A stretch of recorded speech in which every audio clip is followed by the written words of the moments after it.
శ్రీమాత్రే నమః. శుక్లాంబరధరం విష్ణుం శశివర్ణం చతుర్భుజం ప్రసన్నవదనం ధ్యాయేత్ సర్వవిఘ్నోపశాంతయే.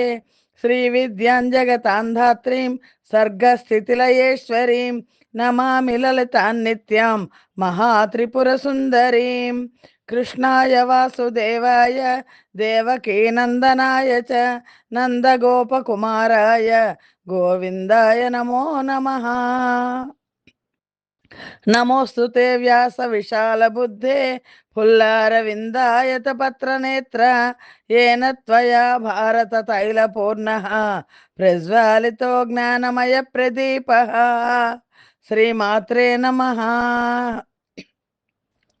వేదవ్యాస మహర్షి శ్రీదేవి భాగవతం అనే ప్రసాదాన్ని మనకు ప్రసాదించారు. దాన్ని ఆచార్య బేతవోలు రామబ్రహ్మం గారు తెలుగు చేశారు. ఆ పురాణం చదువుతున్నాం. నైమిసారణ్యంలో సౌనకాది మహర్షులకు సూత మహాముని దేవీ భాగవత గాథలను తెలియజేస్తున్నారు. వ్యాస మహర్షి జనమేజయుడి దగ్గరకు వచ్చి దేవీ మహాత్మ్యాన్ని గురించి చెప్తున్నారు. శుక్రాచార్యులు తపస్సు చేసి రాక్షసులకు బలాన్ని ఎక్కువ ఎటు చేశారు. దేవదానవ యుద్ధం జరుగుతోంది. ఆ యుద్ధంలో క్రమక్రమంగా రాక్షసులు బలం పొందుకుంటున్నారు. అప్పుడు దేవేంద్రుడు పరిస్థితిని సమీక్షించాడు. విజయలక్ష్మి చేయి జారిపోయేట్టుంది. బృహస్పతిని సలహా అడిగాడు. అతని సలహా మేరకు అమ్మవారిని స్మరించాడు. ఆ ఇంద్రుడు జయదేవి మహామాయే శూలధారిణి చాంబికే శంఖ చక్ర గదా పద్మ ఖడ్గహస్తే భయప్రదే. శూల శంఖ చక్ర గదా పద్మ ఖడ్గాలను ధరించిన ఓ మహామాయ అమ్మవారిని స్తుతిస్తున్నాడు.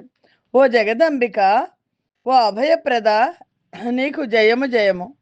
ఓ భువనేశ్వరి, దశతత్వాత్మిక, మహాబిందు స్వరూపిణి, మహాకుండలిని రూప, సచ్చిదానంద స్వరూపిణి, ప్రాణాగ్నిహోత్ర విద్య, దీప శిఖాత్మిక, పంచకోశాంతర్ నివాసిని, బ్రహ్మస్వరూపిణి, ఆనందకళిక, సర్వోపనిషత్ సమర్చిత, ఓ జగన్మాత, నమో నమః, నమో నమః. నమస్తే భువనేశాని శక్తి దర్శన నాయికే దశతత్వాత్మికే మాతర్ మహాబిందు స్వరూపిణి మహాకుండలిని రూపే సచ్చిదానంద రూపిణి ప్రాణాగ్నిహోత్ర విద్యేతే నమో దీప శిఖాత్మికే పంచకోశాంతరగతే పుచ్చ బ్రహ్మస్వరూపిణి ఆనందకలికే మాతః సరోవప నిషదర్చితే.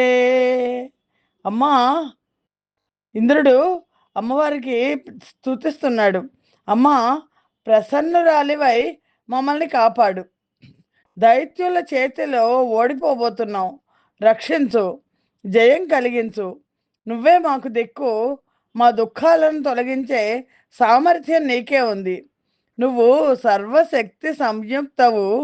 నిన్ను ధ్యానించే వారికి నిరంతరము సుఖాలే, ధ్యానించని వారికి నిరంతరము దుఃఖాలే. మోక్షార్థులు నిన్ను ధ్యానించి బంధ విముక్తులై సంసార సాగరాన్ని తేలికగా దాటుతున్నారు. భక్తులను సంరక్షిస్తావు అనేది నీకున్న ఏకైక కీర్తి. అమ్మా, విశ్వ సంరక్షణ కోసమే నువ్వు ఉన్నావు కదా. ఎంతటి ఆర్తినైనా చిటికలో తొలగించగల ప్రతాపం నీది. కాల స్వరూపిణివి నువ్వు. ఈ సమస్త సృష్టిని క్షణంలో ఉపసంహరిస్తావు. నీ దివ్య చరితం తెలుసన్నవాడెవడూ లేడు. బ్రహ్మ విష్ణు మహేశ్వర్లే కాదు, దిక్పాలకులే కాదు, మహానుభావులైన మహర్షులు మహామునీశ్వర్లకు కూడా నీ యథార్థ తత్వం తెలియదు. నిగమాగమాలకే అందదు. అంటే ఇంకా నా బోటి మందబుద్ధుల మాట చెప్పాలా? ఇంద్రుడి స్తుతి. ధన్యాస్త ఏవ తవ భక్తి పరామహాంత సంసార దుఃఖరహితా సుఖ సింధుమగ్నా ఏ భక్తి భావరహిత న కదాపి దుఃఖం బోధిం జనిక్షయ తరంగ ముమేతరంతి. అమ్మ ఉమాదేవి, నీ భక్తులు ధన్యులు, సంసార దుఃఖాలను తొలగించుకొని సుఖ సముద్రాలలో ఓలలాడుతున్నారు. నీ పట్ల భక్తిభావం లేని వాళ్ళు జనన మరణ తరంగాలతో ఎల్లప్పుడూ అల్లకల్లోలంగా ఉండే ఈ సంసార దుఃఖ మహాసముద్రాన్ని ఏనాటికి ఈద లేకపోతున్నారు. జోడు వింజామరలతో పల్లకీలెక్కి ఊరేగుతున్న భాగ్యశాలులు కిందటి జన్మలో నీకు చామరాలు వేసి ఉంటారు, ఉపహారాలు సమర్పించి ఉంటారు. ఏ విద్యమానా సిత చామరైశ్చ క్రీడంతే ధన్యా శిబికాధిరూఢా తైః పూజితా త్వం కిల పూర్వదేహే నానోపహారై రీతి చింతయామి. సామంతరాజులు సమర్పించిన విలాసిని బృందాలతో సేవలు అందుకుంటూ అంబారీ ఏనుగులపై పురవీధులలో పయనించే మహారాజులు పూర్వజన్మలో నీకు అలాంటి పూజలు జరిపిన వారే ఉంటారు. ఏ పూజ్యమాన వరవారణస్థ విలాసిని బృంద విలాసయుక్తా సామంతకైశోచ పనత్రైర్వ్రజంతి మన్యే హితైస్త్వం కిల పూజితాసి. ఇలా దేవేంద్రుడు చాలా భక్తి ప్రపత్తులతో స్తుతించాడు. జగన్మాత ఆనందించింది. సింహవాహనం మీద కూర్చుని ప్రత్యక్షమైంది. 4 చేతుల్లో శంఖ చక్ర గద పద్మాలు ధరించింది. కళ్ళల్లో ఒక అపురూపమైన మెరుపు ఉంది. ఎర్రని వస్త్రాలు ధరించింది. ఎర్రటి పువ్వులు అలంకరించుకుంది. దివ్యాభరణాలు విరాజిల్లుతున్నాయి. ఏవ సుత మఘవతా దేవి విశ్వేశ్వరీ తదా ప్రాదుర్భుభూవ తరసా సింహరూఢా చతుర్భుజ శంఖ చక్ర గదా పద్మాన్ బిభ్రతి చారులోచన రక్తాంబరధరా దేవి దివ్యమాల్య విభూషిణి. బోదేవా, భయపడకండి, ఇదిగో ఇప్పుడే మీకు ఆనందం కలిగిస్తున్నాను అంటూ ఆ అమ్మవారు దైత్యుల వైపు తన సింహవాహనాన్ని పంపించింది. ప్రహ్లాదాదులు అమ్మవారిని చూసి భయపడ్డారు. చండముండ వినాశిని మహాదేవి మనలను అందరినీ నిశ్శేషంగా సంహరిస్తుంది, ఇది నిశ్చయం. పూర్వకాలంలో వక్రదృష్టులు ప్రసరించి మధుకైటవులను మట్టుపెట్టింది, ఇప్పుడు కూడా మనగతి అంతే అనుకున్నారు ప్రహ్లాదులు. అప్పుడు ప్రహ్లాదుడు అమ్మవారిని స్తుతించాడు. ప్రహ్లాదుడు తేరుకొని ముందర పారిపోదాం పదండి అన్నాడు దైత్యులతో. అని ఎక్కడికని పారిపోతాం, ఎక్కడికి వెడితే అక్కడికే వచ్చి తరిగి పోగులు పెట్టేస్తుంది అమ్మవారు. పారిపోవడం మరింత కోపకారణం అవుతుంది. కాబట్టి జగదీశ్వరిని స్తుతించి ప్రసన్నురాల్ని చేసుకుని అనుజ్ఞ తీసుకొని పాతాళానికి పోవడం క్షేమదాయకం అన్నాడు నముచి. అందరికీ ఈ ఉపాయం నచ్చింది. విష్ణు భక్తుడు, పరమార్థవేత్త ఆయన ప్రహ్లాదుడు అందరి పక్షాన ఆదిశక్తిని స్తుతించాడు. మాలా సర్పవదాభాతి యస్యాం సర్వం చరాచరం సర్వాధిష్టాన రూపాయై తస్యై హ్రీమూర్తయే నమః. జగద్ధాత్రి ప్రహ్లాదుడు స్తుతిస్తున్నాడు అమ్మవారిని. ఈ చరాచర సృష్టి అంతా నీలో మాలా సర్పంలాగా భాసిస్తోంది. నువ్వు సర్వాధిష్టాన దేవతవు, హ్రీం బీజాక్షర రూపిణివి. నీకు ఇవే మా వందనాలు. స్థావర జంగమాత్మకమైన ఈ విశ్వం నీ వల్లనే ఏర్పడింది. మిగతా సృష్టికర్తలు నిమిత్త మాత్రులు, నువ్వు నిర్మించి నియమించిన వాళ్ళు. ఓ మహామాయ, అందరికీ నువ్వే తల్లివి, అందరూ నీ సృష్టే. దేవతలని దైత్యులని నీ వారిలో నీకు భేదాలు ఏముంటాయి? మంచివాళ్ళైనా చెడ్డవాళ్ళైనా తల్లికి బిడ్డలందరూ సమానమే కదా. కాబట్టి దేవతల పట్ల మా పట్ల నీకు భేదభావం ఉండదు అని నమ్ముతున్నాము. దానవులు ఎలాంటి వాళ్ళైనా నీ బిడ్డలే కదా. నువ్వు విశ్వజననివని పురాణాలన్నీ కీర్తిస్తున్నాయి కదా. యాదృశాస్తాదృశా మాత స్ఫుతాస్తే దానవాకిల యతస్త్వం విశ్వజనని పురాణేషు ప్రకీర్తిత. పోనీ దేవతలు సర్వాత్మన మంచివాళ్ళ అంటే అది కాదు. వాళ్ళ స్వార్థం వాళ్ళకు ఉంది, మా స్వార్థం మాకుంది. ఇందులో దేవదానవులకు భేదం ఏమీ లేదు. తేడా ఉంది అనుకోవడం కూడా అదొక రకమైన మోహమే అవుతుంది. ధన, దారాది లౌకిక భోగాలలో మేమెంతగా ఆసక్తులమై, లంపటులమై రేయింబవళ్ళు క్రీడిస్తుంటామో, అలాగే దేవతలు కూడా మాకంటే ఎక్కువగా భోగపరాయణులై వినోదిస్తుంటారు కదా! ఇంక తేడా ఏమిటి? మాకంటే వాళ్ళు ఏ రకంగా గొప్పవాళ్ళు? అదీ కాక మేమందరం ఒకే తండ్రి బిడ్డలం కదా! కశ్యప ప్రజాపతి పుత్రులం కదా! దితికి మేము జన్మించాము. అదితికి వారు జన్మించారు. మరి వారి పట్ల నీకు ప్రేమ, మా పట్ల ఈ కోపం. ఇది అమ్మ నీకు తగునా? నువ్వు జనని, నీకెలా కలిగింది? ఇద్దరిని సమానంగా చూడాల్సిన కన్న తల్లివి కదా నువ్వు. నీకు ఈ భేదభావం తగునా అమ్మా? అన్నాడు ప్రహ్లాదుడు. నీ సృష్టి త్రిగుణాత్మకం కదా! గుణాలలో ఉన్న భేదం గుణాలలోనూ ఉంటుంది. ఇంతకు మించి సురాసురులకు భేదం ఏముంది? కామక్రోధాదులు దేహదారులందరికీ సమానం కదా! కుతూహలం కొద్దీ సురాసురులకు విరోధం కల్పించి వినోదిస్తున్నావు నువ్వు. పరస్పరం కలహించుకుంటుంటే చూసి ఆనందిస్తున్నావు. నీకేదొక క్రీడ. లేకపోతే అన్నదమ్ములకు తీరని ఈ వైరం ఏంటి? అమ్మా, ప్రహ్లాదుడు అంటున్నాడు, ధర్మాధర్మాలు మాకు తెలుసు.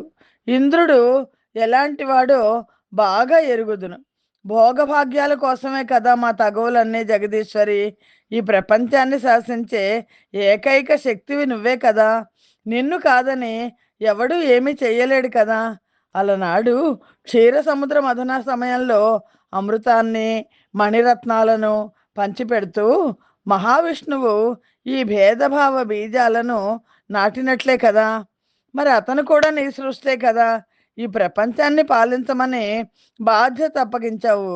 స్వయంగా లోభపడి లక్ష్మీదేవిని తీసుకున్నాడు. లాభపడ్డాడు. ఐరావతం ఇంద్రుడికి సమర్పించాడు. కల్పవృక్షాన్ని, కామధేనువుని, ఉచ్ఛైశ్రవాన్ని తన వారికే పంపకం పెట్టారు. కానీ ఇక్కడ ఈ మాట తప్పు. ఎందుకంటే దూర్వాసుడు శాపం పెట్టినప్పుడు ఇవన్నీ దేవతల సంపద మొత్తం అంతా కూడా సముద్రంలో, క్షీర సముద్రంలో పడిపోయింది. మళ్ళా ఒక్కొక్కటి బయటికి వచ్చినప్పుడు దేవతలు దాన్ని తీసుకున్నారు. ఇప్పుడు ప్రహ్లాదుడు అమ్మవారితో అంటున్నాడు, ఇంతగా అన్యాయం చేసే దేవతలే సజ్జనులయ్యారా నీకు? ఒకసారి నిష్పాక్షికంగా ధర్మం ఆలోచించు. దైత్యులకు ఎంత అన్యాయం జరిగిందో, ఎంత అవమానం జరిగిందో నీకే తెలుస్తుంది. కన్న తల్లివి నువ్వే కాదంటే మేమింక ఎవరితో చెప్పుకోము? ఎవరి ముందు మా గోడు వెళ్ళబోసుకోము? అమ్మా, అసలు ధర్మం అనేది ఎక్కడైనా ఉందంటావా? ఏది ధర్మం? ఏది కార్యం? ఎవడు సజ్జనుడు? వీటి విషయంలో అందరికీ ఆమోదయోగ్యమైన నిర్ణయాలు, నిర్వచనాలు ఏమైనా ఉన్నాయంటావా? తార్కికులు యుక్తివాదం మీద ఆధారపడతారు. వేద విధులు విధివాదం మీద నిలబడతారు. ఈ విశ్వం సకర్తృకమని, అకర్తృకమని పరస్పరం వాదించుకుంటూ ఉంటారు. కర్త ఉన్నట్లయితే ఈ విశాల ప్రపంచంలో ఇన్ని వైరుధ్యాలు ఎందుకుంటాయి? ఏకకర్తృకమైన ఏకకర్మలో భేదభావం పొసగదు కదా! వేదాలలో ఏకవాక్యత లేదు. వేద విధులలో ఏకాభిప్రాయం లేదు. శాస్త్రాలలో లేదు. శాస్త్రవేత్తల్లోనూ లేదు. అంతటా స్వార్థపరత్వమే స్ఫుటంగా కనబడుతోంది. నాబోటి వాడికి నీ స్పృహ కాక ఇంకేముంటుంది తల్లి? పోనీ వ్యక్తుల ప్రవర్తనని చూసి అది ఆదర్శంగా తీసుకుందామంటే అది ఇంకా ఘోరంగా ఉంటుంది. గురుపత్ని అని తెలిసి కూడా చంద్రుడు తారను తీసుకెళ్ళలేదు. ధర్మాధర్మాలు తెలిసి ఇంద్రుడు గౌతముడి భార్యను ఆక్రమించాడు కదా! బృహస్పతి తన సోదరుడి ఇల్లాలిని, పూర్ణ గర్భవతిని తీసుకున్నాడు కదా! ఇంకా నా మనవడు బలిచక్రవర్తికి జరిగిన అన్యాయం అంతా ఇంతా కాదు. సత్యవ్రత పరాయణుడై వందల యజ్ఞాలు చేశాడు. దానగుణానికి పెట్టింది పేరు. శాంత స్వభావుడు, సర్వజ్ఞుడు, సర్వపూజితుడు, మహాశూరుడు. మరి అలాంటి నా పౌత్రుణ్ణి మహావిష్ణువు వామన రూపంలో వచ్చి వంచాడు ఎందుకని? నిర్దాక్షిణ్యంగా రాజ్యమంతా అపహరించి అధ పాతాళానికి తొక్కేశాడు కదా! ఇన్ని అకృత్యాలు, అధర్మాలు, అన్యాయాలు చేసినప్పటికీ లోకులు వాళ్ళనమ్మో ధర్మపరులంటున్నారు. వంది మాగధులే కీర్తిస్తున్నారు. అమ్మా జగన్మాత కనుక నీ ముందు నా ఆవేదన వెల్లడించుకుంటున్నాను. ఇంక నీ ఇష్టం. నువ్వు ఏం చెయ్యాలనుకుంటే అది చెయి. దానవులం మొత్తం అంతా నిన్ను శరణంటున్నాం. రక్షించినా, శిక్షించినా అది నీ ఇష్టం. ఏవం జ్ఞాత్వా జగన్మాతః యథేచ్ఛసి తథా కురు. శరణాదానవా సర్వే జహివా రక్షవా పునః. ప్రహ్లాదుడి ఆక్రోశాన్ని అమ్మవారు అర్థం చేసుకుంది. కరుణామయ కనుక ప్రసన్నురాలైంది. ప్రహ్లాద, మీ దానవులంతా పాతాళానికి వెళ్ళిపోండి. అక్కడ స్వేచ్ఛగా నివసించండి. నిర్భయంగా జీవించండి. మంచి రోజుల కోసం ప్రతీక్షించండి. అన్ని శుభాశుభాలకు కారణం కాలమే కదా. వైరాగ్య భావన ఉన్నవారికి ఎక్కడ ఉన్నా ఎప్పుడూ సుఖమే. లోభచిత్తులకు ముల్లోకాలు చేతికి వచ్చినా సుఖం ఉండదు. ఏ ఫలాలు సంతృప్తినివ్వవు. అందుచేత ఈ భూభాగాన్ని విడిచిపెట్టి రసాతలానికి వెళ్ళండి. ఇది నా ఆజ్ఞ. నిష్కల్మషంగా జీవయాత్ర సాగించండి అని అమ్మవారు చెప్పింది. దానవులందరూ జగన్మాతకు నమస్కరించి శిరస్సు వంచి నమస్కరించారు. పాతాళానికి పయనమయ్యారు. ఆది పరాశక్తి అంతర్ధానం చెందింది. దేవతలు తమ లోకానికి వెళ్ళిపోయారు. అప్పటి నుంచి దేవదానవులు శత్రుత్వం వదిలిపెట్టి ఎవరి బ్రతుకులు వారు బతుకుతున్నారు. ఈ కథను విన్నా చదివినా దుఃఖాలు తొలగిపోతాయి, ఉత్తమ గతులు లభిస్తాయి అని జనమేజయుడికి వ్యాస మహర్షి చెప్పారని సౌనకాది మహాములకు సూత మహాముని తెలియజేశారు. సౌనకాది మహామునులారా, ఇప్పుడు మనం జనమేజయుడికి మరొక కుతూహలం కలిగింది. భృగు మహర్షి శాపం వల్ల విష్ణుమూర్తి ఏ ఏ అవతారాలు ధరించారు, ఏ మన్వంతరంలో ఏ కథ జరిగింది తెలుసుకోవాలనిపించింది.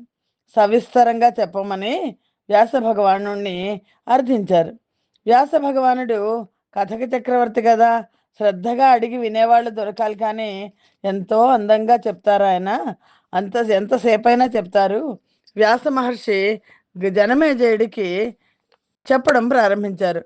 జనమేజయ, శ్రీమన్నారాయణుడు ఏ మన్వంతరంలో, ఏ యుగంలో, ఏ అవతారాన్ని ధరించాడో, ఏ ఘనకార్యం సాధించాడో సంక్షేపంగా చెప్తాను, క్లుప్తంగా చెప్తాను, శ్రద్ధగా విను.